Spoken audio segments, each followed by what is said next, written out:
Hello, and welcome to this lecture on the European Convention on Human Rights and Defamation Cases in Court. My name is Nanny Jansen, and I am the Legal Director of the Media Legal Defense Initiative, an organization that provides legal defense for independent media, journalists and bloggers who are under legal threat. This lecture will go through some of the detailed case law which the European Court of Human Rights has developed in the area of defamation. It will also touch on the question of how international human rights law can be enforced in domestic courts. When a defamation case comes to court, the European Convention on Human Rights, which is binding law in all member states of the Council of Europe, requires that a number of defenses should be available to the journalist or media outlet defending the claim. I will run through a number of them. These do not need to be literally transposed into the national law of each country, but their general thrust should be recognized. If they are not, and a case is appealed to Strasbourg, then the European Court is likely to find in the journalist's favor. The first two defenses are truth, that a statement was true, and reasonable publication, that it was in the circumstances reasonable for the journalist to make the statement sued on. The defense of truth is simple. The defense of reasonable publication is slightly more complex. The European Court has developed the idea that if a publication is reasonable, then it may be justified even if it's not wholly true. These are some of the elements that might go to define reasonableness. For example, the journalist made good faith efforts to prove the truth of the statement and believed it to be true. Or the defamatory statements were contained in an official report, with the journalist not being required to verify the accuracy of all statements in the report. In either case, the topic reported on must have been a matter of public concern and interest. A good example of how this operates in practice is the European Court's case of Bladet Tromsø versus Norway. This concerned media reporting on seal hunting, as part of which journalists had quoted from official reports. But some of the allegations that they reported turned out later to be untrue. Some of the seal hunters sued for defamation and won, but the European Court of Human Rights held that this violated the right to freedom of expression of the journalists.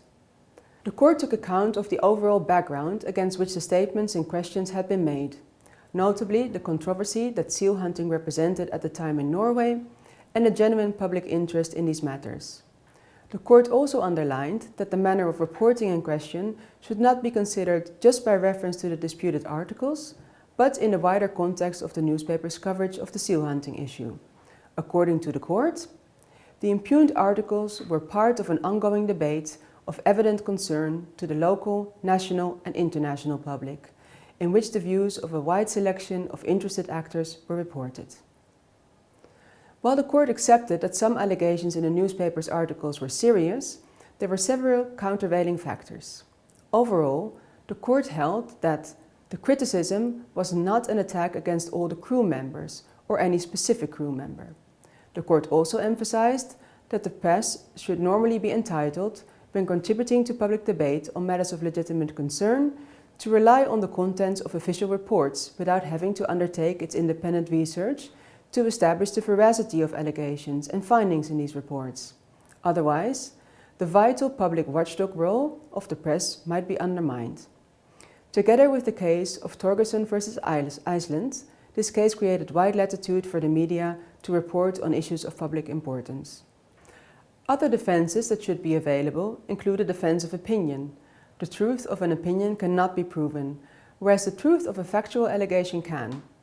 Or that a statement was clearly intended as satirical.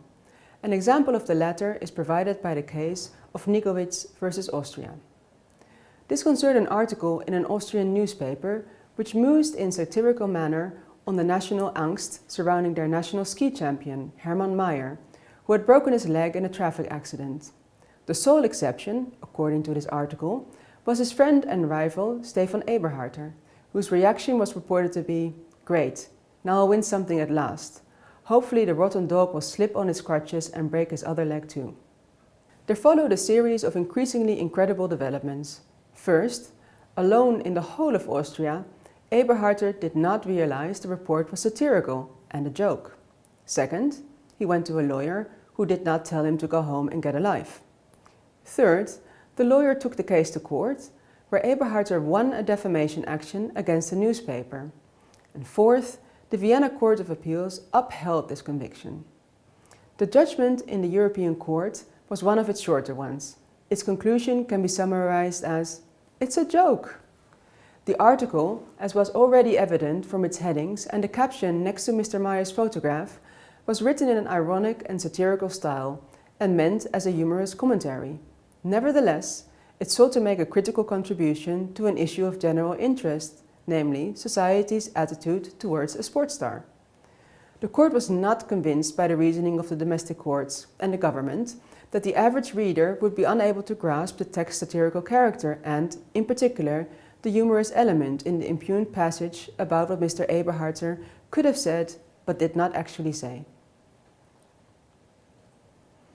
Further defenses that should be available include the defenses of absolute and qualified privilege. The defense of absolute privilege provides that if the defamatory statement was reported from Parliament or judicial proceedings, it would normally be absolutely privileged. That is, neither the original author of the statement nor the media reporting it could be found to have defamed. This rule may also apply to other legislative bodies and other quasi-judicial institutions, such as human rights investigations. The case of A versus the UK is a strong example of this, when the European Court found that a Member of Parliament could not be sued for clearly defamatory remarks which he made in Parliament. The defense of qualified privilege provides that there is a degree of protection for media reporting other types of statements, even if they do not enjoy the privilege accorded to Parliament or the courts. This might apply to, for example, public meetings, documents and other materials in the public domain. For example, in the case of Colombani versus France, the European Court of Human Rights held that journalists for Le Monde were allowed to rely on an official report about drugs trafficking to publish allegations about the extent to which members of the entourage of the King of Morocco were involved. Finally, journalists cannot be held responsible for the statements of others, provided that they have themselves not endorsed them. This would apply, for example, in the case of a live interview broadcast. The most celebrated case of this type did not involve defamation. It concerned a Danish journalist, Jersild, who made a television documentary featuring a group of neo-Nazi youths. In the course of the film, the subjects made a series of extreme and grossly offensive racist remarks. After public complaints, both Jersild and the subjects of his documentary were prosecuted and convicted under racial hatred laws. In its consideration of the case, the European Court made an observation, often repeated subsequently, about the courts having no role in determining how journalists go about their work. It says, "The methods of objective and balanced reporting may vary considerably, depending, among other things, on the media in question. It is not for this court, nor for the national courts for that matter, to substitute their own views for those of the press as to what technique of reporting should be adopted by journalists." The views broadcast were not those of Jersild themselves, but were clearly presented as part of a serious public discussion on the problem of racism. The court therefore held that, taken as a whole, the feature could not objectively have appeared to have as its purpose the propagation of racist views and ideas. On the contrary, it clearly sought, by means of an interview, to expose, analyze and explain this particular group of youths, limited and frustrated by their social situation, with criminal records and violent attitudes, thus dealing with specific aspects of a matter that already then was of great public concern. This led the court to its seminal conclusion, which has often been repeated in other cases. The punishment of a journalist for assisting in the dissemination of statements made by another person in an interview would seriously hamper the contribution of the press to discussion of matters of public interest and should not be envisaged unless there are particularly strong reasons for doing so. In a more recent case, Greek broadcaster Nikitas Leonorakis was found liable for defamation and ordered to pay damages to an individual who was insulted by a studio guest interviewed in a live radio broadcast. The European Court found several grounds for determining that his Article 10 rights had been violated, giving particular emphasis to the interviewer's lack of liability for the live remarks of an interviewee. It also reiterated a point to be found in a number of its judgments on media cases. It said, "Requiring that journalists distance themselves systematically and formally from the content of a statement that might defame or harm a third party is not reconcilable with the press's role of providing information on current events, opinions and ideas. In other words, it should be taken as a given that a journalist is not automatically associated with the opinions stated by others, and it's unnecessary for this to be repeated in relation to each reported opinion or fact. There is ongoing debate about the extent to which individuals or companies involved in the publication of a defamatory statement may be held liable. It is uncontroversial that, in the context of a newspaper, the journalist who writes a piece is responsible, as is the editor who signed off on the content. The publisher of the newspaper is the corporate entity responsible for publication and, as a matter of law, they are liable as well. This has all been accepted by the European Court of Human Rights. A matter of debate is the extent to which, with regard to publication on the internet, companies involved in carrying messages or publishing content are liable. Under European Union law, which applies to the majority of Council of Europe member states, an internet service provider is not liable for defamatory content unless they are notified of it and fail to remove it expeditiously. This is under the so-called e-commerce directive. The Grand Chamber of the European Court decided in the case in 2015 that news websites are liable for any defamatory remarks left by their readers as comments below news articles. This was in the case of Delphi versus Estonia, and the court indicated that news websites should employ people to monitor these comments and remove them immediately when they are found to be clearly unlawful. This would appear to contradict the EU standard on liability and will probably be subject of further litigation. A crucial element in many defamation cases is the protection of a journalist's sources.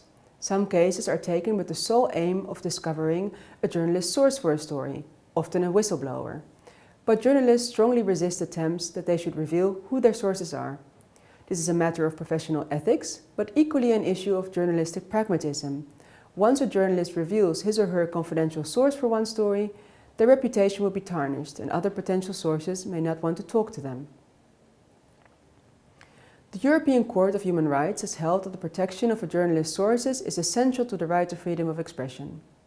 In the landmark case of Goodwin versus the UK, concerning a British journalist who refused a court order to reveal his sources, the European Court held that protection of journalistic sources is one of the basic conditions for press freedom, as is reflected in the laws and the professional codes of conduct in a number of contracting states, and is affirmed in several international instruments on journalistic freedoms.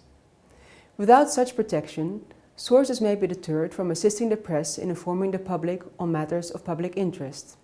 As a result, the vital public watchdog role of the press may be undermined, and the ability of the press to provide accurate and reliable information may be adversely affected.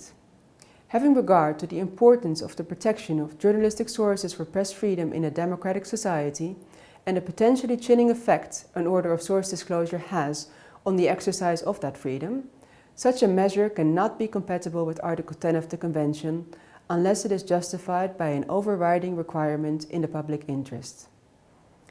The court found in a journalist's favor, as it has in a number of subsequent similar cases. Yet, the requirement that a journalist prove the truth of a defamatory statement may well impose an ethical dilemma that the journalist can only resolve by failing to offer such proof. Of course, the journalist would not be compelled to reveal the source, but the penalty for not doing so could be the loss of a defamation suit. The independent representative on freedom of the media for the OSCE has specifically recommended how courts should address situations where journalists may testify in court proceedings. She has said, "Journalists should not be required to testify in criminal or civil trials or provide information as a witness unless the need is absolutely essential. The information is not available from any other means, and there is no likelihood that doing so would endanger future health or well-being of the journalists or restrict their or others' ability to obtain information from similar sources in the future." This mirrors the standard established by the International Criminal Tribunal for Yugoslavia in the case of Brjanin, in which Washington Post journalist Jonathan Randall refused to testify to protect his sources. The Committee of Ministers of the Council of Europe has recommended that journalists should not be required to testify in defamation cases. In a recommendation dating from 2000, it stated that In legal proceedings against journalists on grounds of an alleged infringement of the honor or reputation of a person, authorities should consider, for the purpose of establishing the truth or otherwise of the allegation, all evidence which is available to them under national procedural law and may not require for that purpose the disclosure of information identifying a source by the journalist. Should a journalist or media outlet be found to be liable for defamation, the European Court has set a number of parameters to the sanctions that may be imposed. One reason why defamation suits, whether criminal or civil, are so feared is the impact of the penalties or awards often made against the media in such cases. Reference is often made to the chilling effect of heavy penalties or large defamation awards. As that phrase makes clear, the concern is not only for the journalist involved in any particular case, but also the deterrent that defamation law can pose to vigorous investigative journalism. As a rule, any sanction imposed must be proportionate. If the publication of a correction is all that is required, this might suffice. If a monetary award is made, it should be against real loss that can be proven. Any compensation for moral damage should be strictly proportionate. In the context of criminal defamation cases, the European Court of Human Rights has commented several times on the penalties imposed. It has been particularly critical of the sanction of imprisonment. It has, in fact, never upheld it as being a proportionate response. In one case, Compagna and Mazzara versus Romania, it held as follows. The circumstances of the instant case, a classic case of defamation of an individual in the context of a debate on a matter of legitimate public interest, present no justification whatsoever for the imposition of a prison sentence. Such a sanction, by its very nature, will inevitably have a chilling effect, and the fact that the applicants did not serve their prison sentence does not alter that conclusion, seeing that the individual pardons they received are measures subject to the discretionary power of the President of Romania. In this case, the court was also highly critical of an order imposed on the journalists as part of the sentence for their conviction, prohibiting them from working as journalists for a year. The court said, "Prior restraints of the activities of journalists call for the most careful scrutiny on its part and are justified only in exceptional circumstances. The court considers that it was particularly severe and could not in any circumstance have been justified by the mere risk of the applicants reoffending. The court considers that by prohibiting the applicants from working as journalists as a preventative measure of general scope, albeit subject to a time limit, the domestic courts contravened the principle that the press must be able to perform the role of a public watchdog in a democratic society." In civil defamation cases, the principal cause of the chilling effect is large monetary awards against the media in favor of defamation claimants. In a civil suit, the purpose of the award is not to punish the defendant, the defamer, but to compensate the plaintiff, the person who was defamed, for any loss or damage caused by the defamation. It follows that the claimant should be able to prove that there was actual loss or damage as part of their suit. If this cannot be demonstrated, then it is unclear why there should be any monetary award. The problem often comes in the area of non-pecuniary damages. This refers to monetary awards made to compensate losses that cannot be accurately calculated in monetary terms, such as loss of reputation.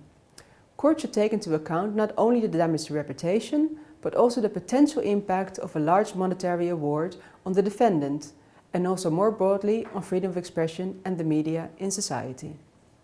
The European Court has been critical of large non-pecuniary monetary awards. The landmark case was that of Miloslavski, who wrote a defamatory pamphlet and was confronted with damages of £1.5 million awarded by a British jury. The court found the award grossly disproportionate and that his right to freedom of expression had thereby been violated, even though the fact that he had committed defamation was not in dispute. In the case of Steele and Morris versus the United Kingdom, known as the McLibel case because it concerned a defamation case brought by the fast food chain McDonald's, the court concluded that the size of the award of damages had to take into account the resources available to the defendants. Although the sum awarded by the British courts was not very large by contemporary standards, it was, the court held, very substantial when compared to the modest incomes and resources of the applicants. It should also be noted that the European Court itself very rarely awards non-pecuniary damages. It normally concludes that the finding that a right has been violated is sufficient, a principle that domestic courts might be advised to follow where possible. The foregoing concerns defamation law and standards developed by the European Court of Human Rights under the European Convention on Human Rights. Whilst these standards should be respected in domestic law of Council of Europe member states, they have agreed to be bound by them as a matter of public international law. The manner in which they may be invoked before national courts can differ from country to country. You should be very careful about this and always make sure that you present arguments drawn from the European Convention on Human Rights in a technically and procedurally correct way. You do not want to lose your case on a technicality. Some of the technical aspects of this will turn on the question of whether a country has what is known as a monist or dualist system for the implementation of international law, and it is something that you will need to check for your country. We cannot provide general advice on this. However, there is a common problem that potentially cuts across different legal systems. Judges may simply be unaware of a state's treaty obligations, or the contents of the treaty, or how the treaty should be interpreted and applied. It may also not be a good strategy in litigation to tell judges that they should apply treaty law, particularly if the court is hostile to international law.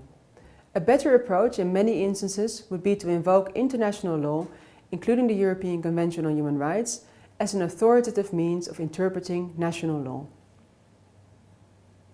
You should also be aware of the formal legal status of judgments of the European Court of Human Rights. Formally, these judgments are only binding upon the state to which they apply. Nevertheless, the decisions and reasoning of the court may be persuasive in other similar cases within other national jurisdictions. In some states, such as Spain and Belgium, the courts are obliged to follow the interpretation followed by the European Court of Human Rights in relevant cases, provided that this does not narrow the scope of the right in question. The case law of the European Court of Human Rights in relation to defamation, insult, privacy and related issues is extremely extensive. Courts may feel free to disregard European Court judgments, but a very strong argument can be made for regarding them as persuasive and as authoritative interpretations of a state's obligations under the Convention.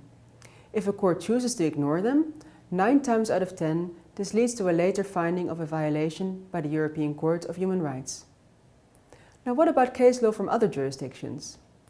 In the manual that accompanies this lecture, we refer sometimes to landmark cases from national courts. Of course, the decision of a national court in one country does not bind the court of another, even when they have similar laws and legal systems, and even when, as in the common law countries, they operate according to the doctrine of precedent. The importance of consulting cases from other countries is simply to learn what are the most advanced decisions and most persuasive reasoning in freedom of expression cases. If these arguments are introduced into cases in national courts, this must be done in a careful and diplomatic way, so as not to antagonize judges. It is important, however, that judges hearing defamation cases be educated in the case law of other countries. This concludes this lecture on defamation cases in court, in which I have discussed defenses available to defamation charges, the importance of the protection of sources, the liability of publishers, appropriate sanctions and remedies that may be imposed, and a few tips on how to use the European Convention on Human Rights law in domestic courts. I hope you have found this useful. This lecture forms part of a series of lectures that accompanies a manual on defamation law under the European Convention on Human Rights, published by the Media Legal Defense Initiative and the International Press Institute. It can be downloaded from our website, www.mediadefense.org. We do recommend that you do this and use the manual as a reference guide. Do also check out the other lectures, which can be found on our website as well. Thank you for your time.